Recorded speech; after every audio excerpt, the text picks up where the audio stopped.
Mootummaan Israa'el Ameerikaa akka malee sodaachisaa jirti. Jirtu uummata keenya oduu har'aan tanaa keessatti waa hedduun isinii qaba. Guutuu viidiyoo kanaa daawwadhaa, walii dabarsaa, yaada keessanis itti barreessaa. Dura irratti hariiroon Ameerikaa fi Israa'el gidduu jirtu akka malee jabduu tan beekamtuudha.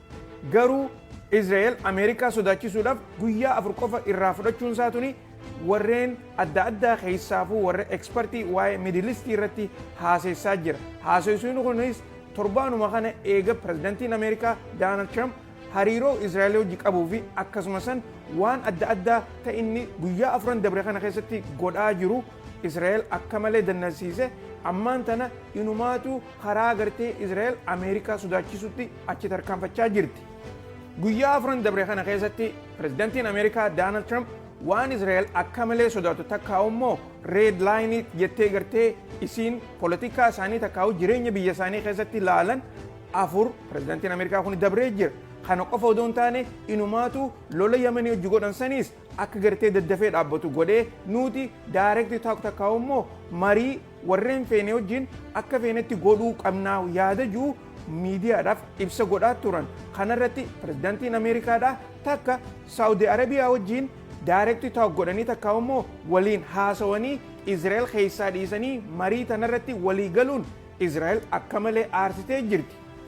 Akka dippiloomaatonni Israa'el jedhanitti Ameerikaan Saawudi Arabiyaa wajjin daayirektii haasawu godhuun kun isaan akka malee aarsaa jira. Maaliif yoo jedhan akka gartee Saawudi Arabiyaan Israa'el akka isteetaatti isii tana rekognaayiz godhu takkaa'u beekamtii kennituuf Israa'el barbaaddi jechuudha. Kanarratti Ameerikaan akka gartee wanni tuni inumaatu ajandaa ta'ee hariiroo Ameerikaa fi Saawudi Arabiyaan barbaaddu yeroo ammaan tana duraa hin bal'iseeneef Israa'el guutuutti keessaa hambisan. Waliigalteen Ameerikaan biyyoottan midilistii adda addaatti hojii godhaa jirtuuni akka malee Israa'el aarsuu siidhaa eega beekamte booda Ameerikaan guutuutti mootummaa Israa'el fi Netanyaahuu wajjinis haasawu godhuu isaanii dhaabanii jiran. Itti aansuudhaan Ameerikaan yeroo gabaabduu keessatti Palestiinis akka isteetaatti rekognaayiz godhuu deemti oduun jettu sooshaal miidiyaa fi miidiyaalee gurguddaa irratti akka malee odeessaa jiran. Gama kaaniin booji'amaa tokko kan maqaansaa Idin Alexander kan jedhaniin kan Israa'el yeroo dheertuudhaaf Hamaas irraa fudhachuu barbaaddu garuu immoo akka fudhachuu hin barbaannetti gufuutti taatee jirtu Ameerikaan odoo Israa'el wajjin haasawiin hidhaarraa baasuu siidhaa ibsitee jirti. Kunis Netanyaahuu fi warra Israa'el akka malee aarsaa jira. Itti aansuudhaan pirezidantiin Ameerikaa imala isaa kan midilistii kan Saawudi Arabiyaa dhaqoo kana keessatti pirezidantii PA takkaa'u Palestinian Authority kan jedhan Mahmud Abbaas wajjinis walgahii ni godha akkasumas warra Libanaanii fi Siiriyaa wajjinis hariiroo adda addaa ni uumaa jedhaniiti odeessaa jiran. Kuma gartee mootummaan Saawudi Arabiyaadhaa yaada naannoo isiidhaa kanarratti aangoo olii akka qabduu fi akkasumas pirezidantii Ameerikaadhaa yaada isaaniitiin akka booji'anii jiran miidiyaaleen gabaasaa jiran. Kanarratti ammallee mootummaa Israa'el akka malee dallansiisaa jira.